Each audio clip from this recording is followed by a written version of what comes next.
السلام علیکم ناظرین، میں ہوں منصور علی خان، اپنے ڈیلی چینل کے اوپر آپ کو خوش آمدید کہوں گا۔ ناظرین، آج 8 فروری ہے اور 8 فروری کے سلسلے میں پاکستان تحریک انصاف ایک سال جو ہو چکا ہے الیکشنز کو، اس سلسلے میں احتجاج کا پروگرام بنائے ہوئے ہے۔ احتجاج کی تازہ اپڈیٹس کیا ہیں یہ بھی اس سے بھی آپ کو آگاہ کریں گے، کہاں گرفتاریاں ہوئی ہیں، کہاں پہ کوئی احتجاج ہوا ہے یا نہیں ہوا، اس کی اپڈیٹس آپ کو دیں گے۔ اس کے ساتھ ساتھ جناب اور بڑی کچھ اہم خبریں پچھلے 12 گھنٹے میں ڈیولپ ہوئی ہیں۔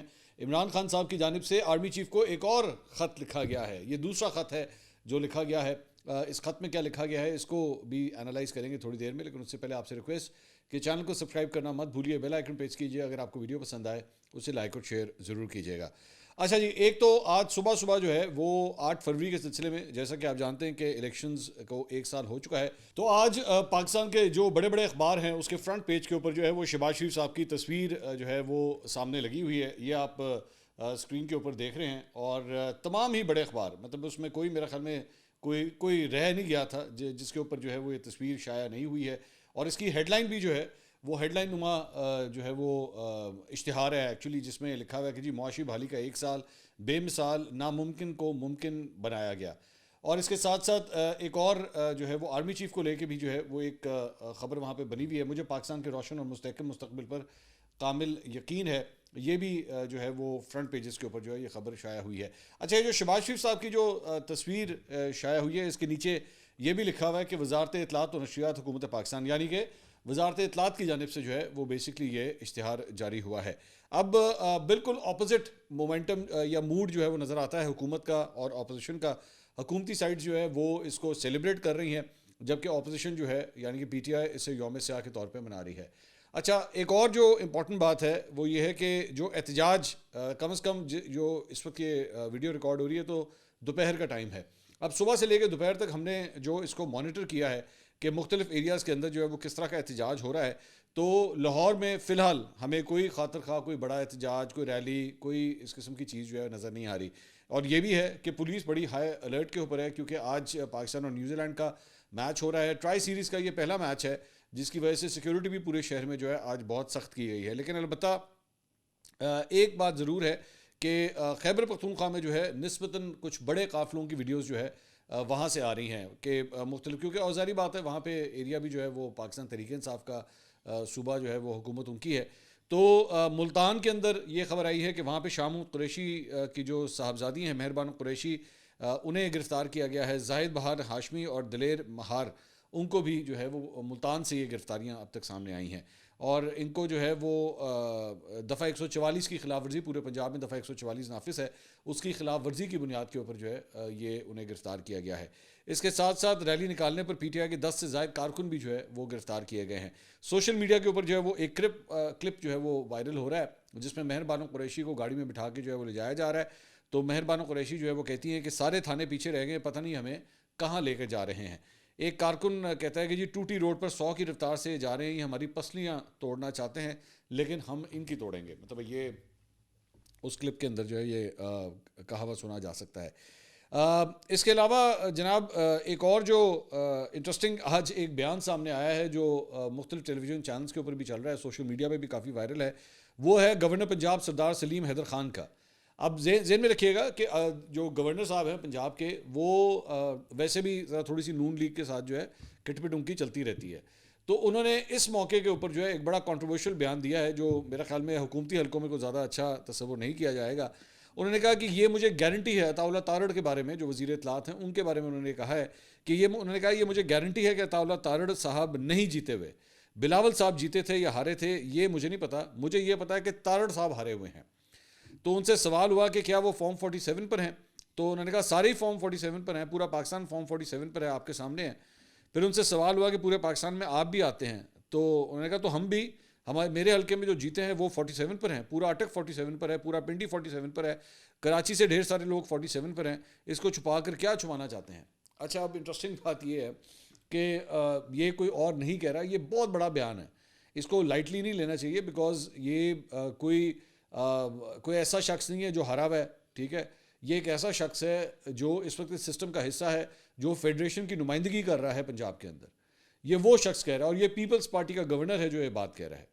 تو اور ان کی بات کو، گورنر پنجاب کی بات کو جو ہے وہ لائٹلی نہیں لیا جانا چاہیے، مطلب میرا خیال میں وہ پیپلز پارٹی کا موڈ بھی ریپرزینٹ کر رہے ہیں. ذہن میں رکھیے گا کہ پچھلے چند ہفتوں سے جو ہے وہ پیپلز پارٹی اور اسٹیبلشمنٹ کے درمیان بھی کوئی معاملات زیادہ اچھے نہیں چل رہے, لیکن کوششیں جاری ہیں دونوں سائڈ سے کہ ایشوز کو جو ہے وہ ریزالو کیا جائے اور ایمکلی ریزالو کیا جائے. ابھی آصف علی زرداری صاحب جو ہیں وہ چین کا دورہ کر کے آئے ہیں, تو وہاں سے اس کے بعد جو خبر آئی ہے وہ آج ایکسپریس ٹریبیون میں شہباز رانا صاحب نے یہ خبر ایکچولی شائع کی ہے. انہوں نے کہا ہے کہ جی پاکستان نے ایک بار چین سے پھر سے جو ہے وہ $3.4 بلین کے قرض کو 2 سال کے لیے ری شیڈیول کرنے کی درخواست کی ہے, تاکہ بین الاقوامی جو مالیاتی فنڈ ہے یعنی کہ IMF اس کی طرف سے اس کی نشاندہی کی گئی ہے غیر ملکی فنڈنگ میں آنے والے گیپ کو تاکہ پورا کیا جا سکے. اس اقدام کی کامیابی سے پروگرام کے آنے والے جائزہ مذاکرات سے قبل بیرونی فنڈنگ کے حوالے سے خدشات کو بڑی حد تک دور کر لیا جائے گا. تو حکومتی ذرائع کے مطابق نائب وزیر اعظم اسحاق ڈار نے یہ باضابطہ درخواست جو ہے وہ اس بیجنگ کے دورے کے دوران کی ہے, جس میں آصف علی زرداری صاحب کے ساتھ وہ گئے تھے. تو ان کا کہنا ہے کہ چینی حکام مثبت ہیں اور امید ہے کہ بیجنگ پاکستان کی بیرونی فنڈنگ کے مسائل کو کم کرنے کی درخواست کو قبول کر لے گا. حکومتی عہدیداروں نے کہا ہے کہ پاکستان نے export import bank of China سے اکتوبر 2024 سے ستمبر 2027 تک واجب الادا قرضوں کے دوبارہ ترتیب پر غور کرنے کی درخواست کی ہے, اور انہوں نے کہا ہے کہ پاکستان کو 3 سالہ پروگرام کی مدت کے لیے $5 بلین کے بیرونی فائننسنگ خلاء کو پر کرنے کے لیے فائننسنگ ذرائع کی نشاندہی کرنے کی ضرورت ہے. تو یہ ایک ڈیولپمنٹ جو ہے وہ ہو رہی ہے, اور اگر یہ ہو جاتی ہے کہ پاکستان اپنے اس قرضے کو جو ہے ری شیڈیول کر لیتا ہے تو واقعی پاکستان کے فائننسنگ گیپس جو ہیں وہ کافی حد تک ریزالو ہو سکتے ہیں. تو لیکن کچھ اریٹنٹس ہیں اس وقت پاکستان پیپلز پارٹی اور اسٹیبلشمنٹ کے درمیان جن کو کوشش کی جا رہی ہے کہ ریزالو کیا جا سکے. اب آ جائیں جناب عمران خان صاحب کے خط کے حوالے سے. تو خط کے حوالے سے جناب اپڈیٹ یہ ہے, یہ دوسرا خط ہے جو لکھا گیا ہے.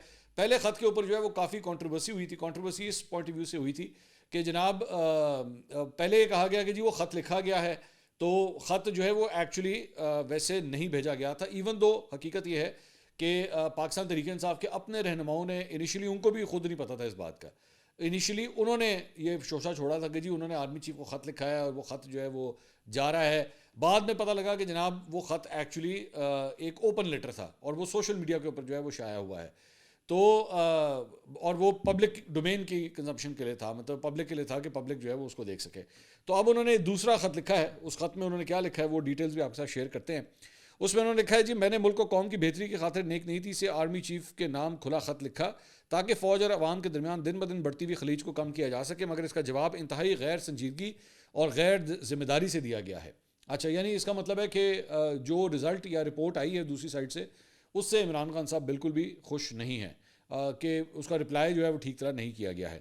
اور ظاہری بات ہے جب پبلک ڈومین میں آپ نے جب پبلک ڈومین میں خط لکھا تھا تو سیکیورٹی ذرائع کو لے کے جو ہے وہ پبلک ڈومین کے اندر ہی جو ہے دوسرا جواب بھی آ گیا تھا. دوسری side I S P R نے تو اس کے اوپر باقاعدہ کوئی پریس ریلیز نہیں دی تھی, لیکن دوسری سائڈ سے کم جو ہے وہ ٹیلی ویژن کے اوپر جو ہے ٹکرز وغیرہ چل گئے تھے اور جواب آ گیا تھا. انہوں نے کہا میں پاکستان کا سابق وزیر اعظم اور ملک کی سب سے بڑی مقبول اور بڑی سیاسی جماعت کا سربراہ ہوں. میں نے اپنی ساری زندگی عالمی سطح پر ملک و قوم کا نام روشن کرنے میں گزاری ہے. 1970 سے اب تک میری 55 سال کی پبلک لائف اور 30 سال کی کمائی سب کے سامنے ہے. میرا جینا مرنا صرف اور صرف پاکستان میں ہے. مجھے صرف اور صرف اپنی فوج کے تاثر اور عوام اور فوج کے درمیان بڑھتی خلیج کے ممکنہ مضمرات کی فکر ہے, جس کی وجہ سے میں نے خط لکھا ہے. میں نے جن 6 نکات کی نشاندہی کی ہے ان پر اگر عوامی رائے لی جائے تو 90% عوام ان نکات کی حمایت کرے گی. ایجنسیز کے ذریعے پری پول دھاندلی اور الیکشن کے نتائج تبدیل کر کے عدلی حکومت قائم کرنا, عدلیہ پر قبضے کے لیے پارلیمنٹ سے گن پوائنٹ پر 26ویں آئینی ترمیم کروانا اور پاکٹ ججز بھرتی کرنا, ظلم و جبر کے خلاف اٹھنے والی آوازوں کو بند کرنے کے لیے پیکا جیسے کالے قانون کا اطلاق کرنا, سیاسی عدم استحکام اور جس کی لاٹھی اس کی بھینس کی ریت ڈال کر ملک کی معیشت کی تباہی, ملک کی سب سے بڑی سیاسی جماعت کو مسلسل ریاستی دہشت گردی کا نشانہ بنانا اور تمام ریاستی اداروں کا اپنے فرائض چھوڑ کر سیاسی انجینئرنگ اور سیاسی انتقام میں شامل کرنا نہ صرف عوامی جذبات کو مجروح کر رہا ہے بلکہ عوام اور فوج میں خلیج کو بھی مسلسل بڑھا رہا ہے. فوج ملک کا ایک اہم ادارہ ہے مگر اس میں بیٹھی چند کالی بھیڑیں پورے ادارے کا نقصان کر رہی ہیں. ایسا ہی ایک شخص اڈیالہ جیل میں بیٹھا کرنل بھی ہے جو جیل کے سٹاف کو کنٹرول کرتے ہوئے نہ صرف آئین قانون اور جیل مینول کی دھجیاں بکھیر رہا ہے بلکہ انسانی حقوق بھی پامال کر رہا ہے. وہ عدالتی احکامات جو جوتے کی نوک پر رکھتے ہوئے ایسے عمل کرتا ہے جیسے قابض فوج کرتی ہے. اب یہ بہت بڑی ہیوی سٹیٹمنٹ ہے, بڑا ہیوی جملہ ہے جو اس خط میں لکھا گیا ہے. پہلے اڈیالہ جیل کے فرسٹ شناس سپرنٹینڈنٹ اکرم کو اغوا کیا گیا اور تشدد کا نشانہ بنایا گیا کیونکہ وہ قانون کی پاسداری کرتا تھا اور جیل قوانین پر عمل درآمد کرتا تھا. اب بھی تمام عملے کو ڈرایا دھمکایا جا رہا ہے. بنیادی انسانی حقوق پامال کرتے ہوئے مجھ پر دباؤ بڑھانے کے لیے ایک کرنل کے ماتحت جیل انتظامیہ نے مجھ پر ہر ظلم کیا ہے. مجھے موت کی چکی میں رکھا گیا ہے. 20 دن تک مکمل لاک اپ میں رکھا گیا جہاں سورج کی روشنی تک نہیں پہنچتی تھی. 5 روز تک میرے سیل کی بجلی بند رکھی گئی اور میں مکمل اندھیرے میں رہا. میرا ورزش کرنے والا سامان اور ٹی وی تک لے لیا گیا اور مجھ تک اخبار بھی پہنچنے نہیں دیا گیا. جب چاہتے ہیں کتابیں تک روک لیتے ہیں. ان 20 دنوں کے علاوہ مجھے دوبارہ بھی 40 گھنٹے لاک اپ میں رکھا گیا. میرے بیٹوں سے پچھلے 6 ماہ میں صرف 3 مرتبہ میری بات کروائی گئی. اس معاملے میں بھی عدالت کا حکم نہ مانتے ہوئے مجھے بچوں سے بات کرنے نہیں دی جاتی, جو میرا بنیادی اور قانونی حق ہے. میری جماعت کے افراد دور دراز علاقوں سے مجھ سے ملاقات کے لیے آتے ہیں, مگر ان کو بھی عدالتی آرڈرز کے باوجود ملاقات کی اجازت نہیں ملتی. پچھلے 6 ماہ میں گنتی کے چند افراد کو ہی مجھ سے ملوایا گیا. اسلام آباد ہائی کورٹ کے واضح احکامات کے باوجود میری اہلیہ سے میری ملاقات نہیں کروائی جاتی. میری اہلیہ کو بھی قید تنہائی میں رکھا گیا ہے. گن پوائنٹ پر کروائی گئی 26ویں آئینی ترمیم کے ذریعے عدالتی نظام پر قبضے اور کورٹ پیکنگ کا مقصد انسانی حقوق کی پامالیوں اور انتخابی فراڈ کی پردہ پوشی اور میرے خلاف مقدمات میں من پسند فیصلوں کے لیے پاکٹ ججز بھرتی کرنا ہے تاکہ عدلیہ میں کوئی شفاف فیصلے دینے والا نہ ہو. میرے سارے کیسز کے فیصلے دباؤ کے ذریعے دلوائے جا رہے ہیں. مجھے غیر قانونی طور پر 4 سزائیں دلوائی گئی ہیں. میرے خلاف فیصلہ دینے کے لیے جج صاحبان پر اتنا دباؤ ہوتا ہے کہ ایک جج کا بلڈ پریشر 5 مرتبہ ہائی ہوا اور اسے جیل اسپتال میں داخل کروانا پڑا. اس جج نے میرے وکیل کو بتایا کہ مجھے اور میری اہلیہ کو سزا دینے کے لیے اوپر سے شدید ترین دباؤ ہے. 9 مئی اور 26 نومبر کو ہمارے نہتے جمہوریت پسند کارکنان پر ظلم و تشدد کی انتہا کر دی گئی. پرامن شہریوں پر سیدھی گولیاں چلائی گئیں. سیاسی انتقام کی آڑ میں 3 سال میں لاکھوں شہریوں کے گھروں پر چھاپے مارے گئے. ہمارے 20,000 سے زائد ورکرز اور سپورٹرز کو گرفتار کیا گیا اور سینکڑوں کو اغوا کر کے تشدد کا نشانہ بنایا گیا. ہزاروں بے گناہ لوگوں کو کئی ماہ جھوٹے کیسز میں جیلوں میں رکھا گیا. ایجنسیز کے دباؤ پر ہمارے 2,000 سے زائد ورکرز، سپورٹرز اور پارٹی لیڈرز کی ضمانت کی درخواست سے اب تک ہائی کورٹ کے ججز التوا میں رکھ کر بیٹھے ہوئے ہیں. جیسا سلوک پچھلے 3 سال میں ہماری خواتین کے ساتھ کیا گیا وہ انتہائی شرمناک اور افسوسناک ہے. پاکستان کی تاریخ میں کبھی سیاستدانوں کی گھریلو خواتین کو اس طرح نشانہ نہیں بنایا گیا. اس سے ظاہر ہوتا ہے کہ ہماری اخلاقیات کس قدر پستی پر ہیں. بزرگ خواتین اور جوان بچوں کو جیلوں میں قید رکھا گیا. میری اہلیہ ڈاکٹر یاسمین راشد جو 75 سالہ کینسر کی مریضہ ہیں، میری دونوں بہنیں جن کی عمر 65 سال سے زائد ہے سمیت سینکڑوں خواتین کو بیجا پابند سلاسل رکھا گیا ہے اور ان کی حیا کا تقدس پامال کیا گیا. نبی پاک صلی اللہ علیہ وآلہ وسلم کے دور میں عورتوں، بزرگوں اور بچوں کو تنگ نہیں کیا جاتا تھا. ہمارے دین کا حکم تو یہ ہے کہ جنگی حالات میں دشمن کی عورتوں اور بچوں سے بھی بدسلوکی نہ کی جائے، اور یہاں اپنے ہم وطن ماؤں، بہنوں، بیٹیوں کا لحاظ نہیں رکھا گیا. یہ سب ہماری روایت کے منافی ہے اور اس کی وجہ سے عوام میں فوج کے خلاف نفرت بہت بڑھ گئی ہے، جس کا سد باب بر وقت ہو جائے تو یہ فوج اور ملک دونوں کے حق میں بہتر ہے، ورنہ اس سب سے ناقابل تلافی خسارہ اٹھانا پڑ سکتا ہے. پیکا جیسے کالے قانون کے ذریعے سوشل میڈیا اور انٹرنیٹ پر بھی قدغن لگا دی گئی ہے. ان سب کی وجہ سے پاکستان کا GSP+ اسٹیٹس بھی خطرے میں ہے. انٹرنیٹ میں خلل کی وجہ سے ہماری IT انڈسٹری کو اربوں ڈالرز کا نقصان ہو چکا ہے اور نوجوانوں کا کیریئر تباہ ہو رہا ہے. چند افراد کی خواہشات پر عوامی مینڈیٹ کی توہین کر کے ایسے سیاسی عدم استحکام کی بنیاد رکھی گئی جس کی بدولت معیشت کا برا حال ہے اور سرمایہ کار اور ہنرمند افراد مجبور ہو گئے ہیں کہ پاکستان چھوڑ کر اپنے سرمایہ سمیت تیزی سے بیرون ملک منتقل ہو جائیں. معاشی عدم استحکام اپنی انتہا پر ہے. گروتھ ریٹ 0 ہے اور پاکستان میں سرمایہ کاری نہ ہونے کے برابر ہے. ملک میں غربت اور بے روزگاری عروج پر ہے. ہمارے فوجی پاکستان کے لیے قربانیاں دینے ہیں. دہشت گردی کے خلاف جنگ میں کامیابی کے لیے ضروری ہے کہ قوم فوج کے پیچھے کھڑی ہو، لیکن افسوسناک امر ہے کہ اسٹیبلشمنٹ کی پالیسیوں اور ان غیر قانونی اقدامات کی بدولت عوام میں فوج کی بدنامی مسلسل بڑھ رہی ہے. یہ سب فوج کے حلف کی خلاف ورزی ہے. کسی بھی ملک کی فوج اپنے شہریوں کے ساتھ ایسا سلوک نہیں کرتی، بلکہ ایسا سلوک تو قابض فوجیں کرتی ہیں جو خود کو ہر آئین اور قانون سے بالاتر سمجھتی ہیں. ملک کی استحکام اور سلامتی کے لیے ناگزیر ہے کہ فوج اور عوام کے درمیان کی خلیج کم ہو، اور اس بڑھتی خلیج کو کم کرنے کی صرف ایک ہی صورت ہے اور وہ ہے کہ فوج کا اپنی آئینی حدود میں واپس جانا، سیاست سے خود کو علیحدہ کرنا اور اپنے متعین کردہ ذمہ داریاں پوری کرنا، اور یہ کام فوج کو خود کرنا ہوگا، ورنہ یہی بڑھتی خلیج قومی سلامتی کی اصطلاح میں فالٹ لائنز بن جائیں گی. تو یہ جناب تفصیل سے جو ہے وہ یہ خط جو ہے وہ لکھا گیا ہے عمران خان صاحب کی جانب سے. اب یہ اس کے اندر کمپیریٹیولی جو لینگویج مجھے لگ رہا ہے کہ اور بھی زیادہ ہارش ہو گئی ہے، اور بھی زیادہ ہارڈ ہو گئی ہے. تو اب دیکھیں اب اس خط کا جواب جو ہے وہ کیا اسٹیبلشمنٹ کی جانب سے دیا جاتا ہے یا نہیں دیا جاتا، یا اس پہ ریاکشن کیا آتا ہے، کیونکہ میرے خیال میں کافی اوپن اور جو لینگویج بتا رہی ہے اس سے پتہ لگ رہا ہے کہ خان صاحب از ناٹ ہیپی. خان صاحب is not happy at all with the way things are going, اور اسی لیے یہ اس لینگویج کا استعمال جو ہے وہ کیا جا رہا ہے. دوسرا جناب آج اب تک دوپہر کا ٹائم ہے اور اب تک 2 نون لیگ کی طرف سے پریس کانفرنسیں آلریڈی ہو چکی ہیں. عظمہ بخاری صاحبہ بھی پریس کانفرنس کر چکی ہیں اور مریم اورنگزیب صاحبہ بھی جو ہے وہ پریس کانفرنس کر چکی ہیں.